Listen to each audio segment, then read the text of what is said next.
Cordial saludo.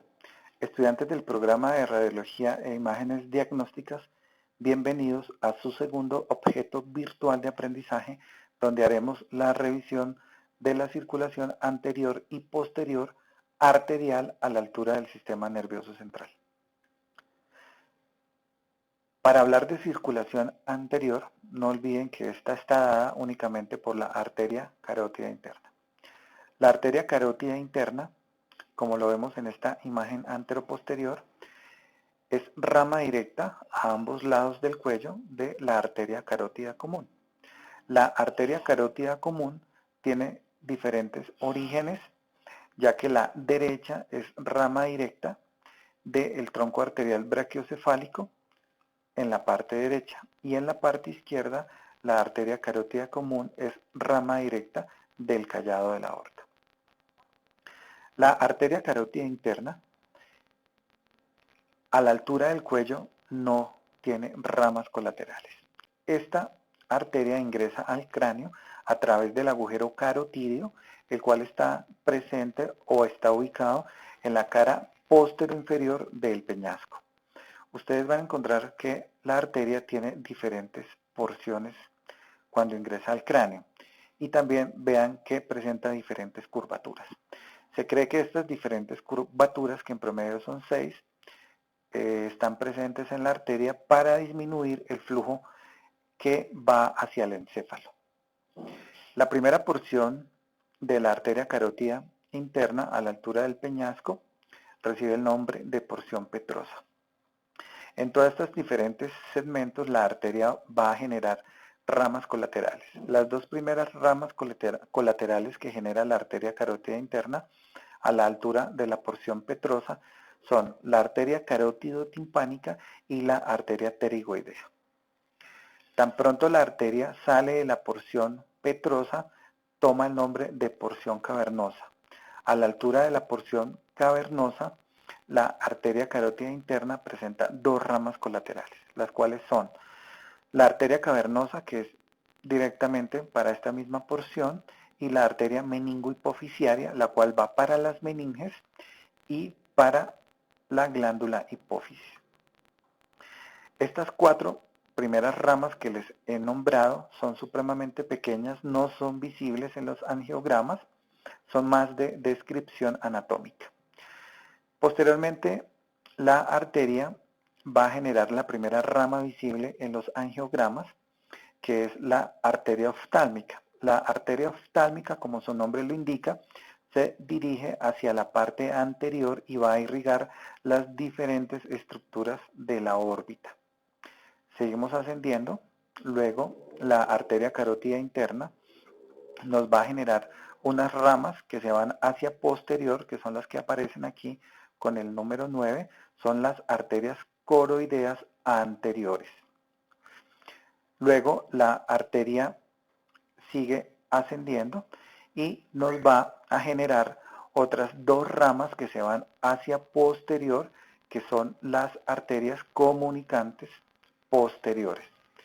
Finalmente, la arteria va a generar ramas estriadas antes de finalmente bifurcarse en lo que van a ser las arterias terminales, las cuales van a ser la arteria cerebral media y la arteria cerebral anterior. Entonces, ¿cuándo realmente ingresa la arteria carótida interna al cráneo? Ingresa al cráneo cuando atraviesa la lámina perforada anterior, que está a la altura de las apófisis clinoides anteriores, atraviesa la dura madre y la aracnoides y llega al espacio subaracnoideo.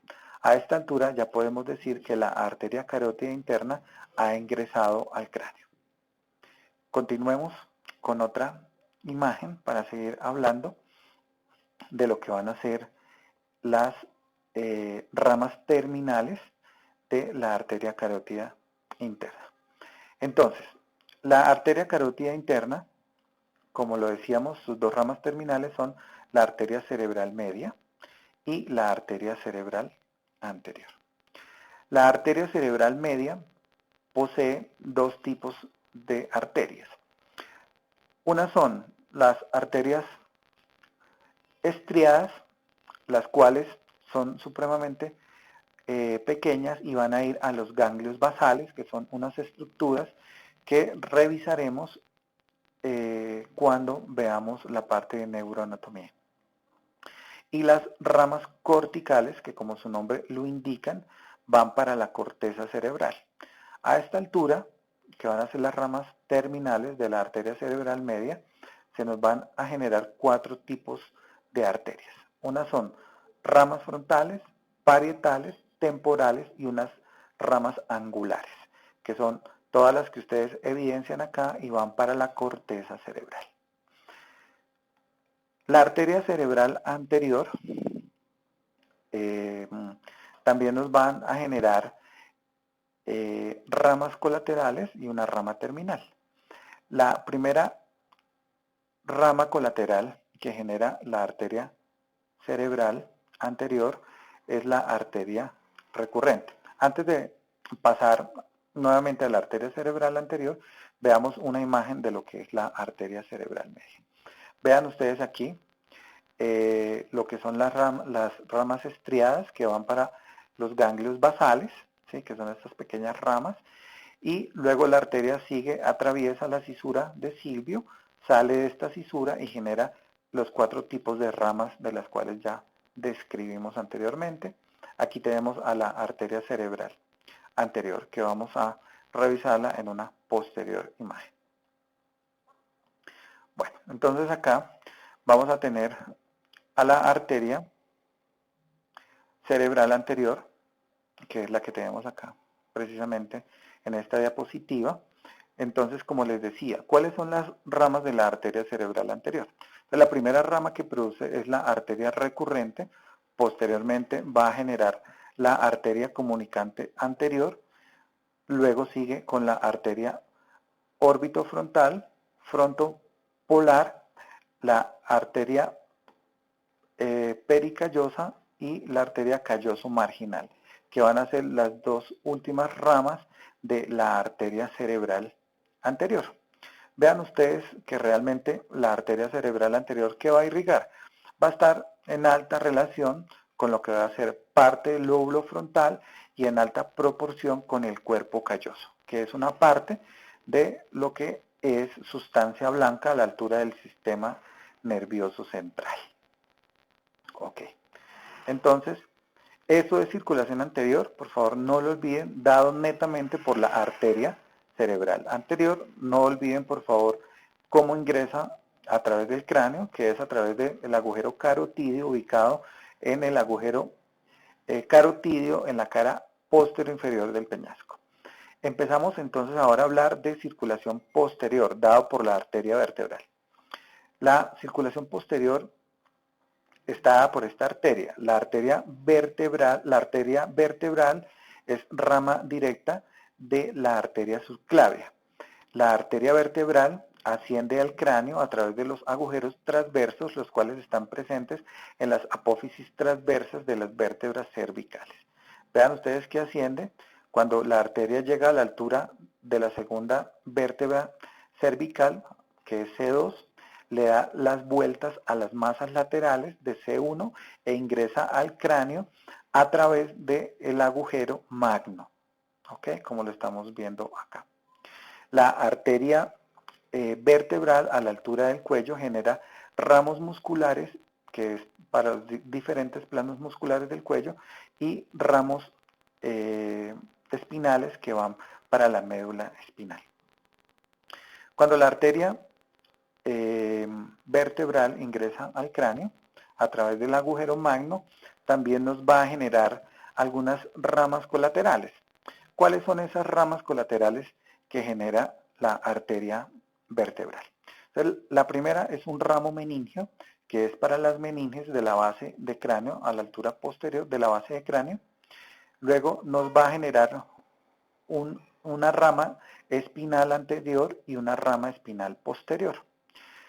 La arteria más relevante y más, digamos que importante, que nos va a generar la arteria vertebral a la altura intracraneal va a ser la arteria cerebelosa inferior posterior, que ustedes en la práctica la van a encontrar como la pica. No olviden que esta arteria, pues finalmente es una sigla como tal de lo que es el nombre total de la arteria, se genera directamente de la arteria vertebral. Luego, posteriormente, la arteria vertebral se une con su homóloga contraria y van a generar el tronco basilar, que es lo que tenemos aquí con el número 5. La arteria o tronco basilar también nos va a generar diferentes ramas colaterales y dos ramas terminales. Veamos cuáles son esas ramas colaterales. La primera arteria que nos genera es la arteria laberíntica que va para el oído o auditiva interna. También nos va a generar múltiples ramas pontinas que van finalmente para el puente y para la protuberancia. La arteria también nos genera una rama muy importante para el cerebelo, que aparece acá con el número 3, la cual es la arteria cerebelosa inferior anterior, que en la práctica clínica ustedes la van a encontrar como la AICA. No olviden que la AICA es rama directa del tronco basilar. ¿Ok? Seguimos ascendiendo. La última rama colateral que nos genera el tronco basilar es la arteria cerebelosa superior, que es la que nos aparece aquí con número 6. Luego la arteria finalmente se bifurca, las cuales son las ramas terminales y van a ser las arterias cerebrales posteriores.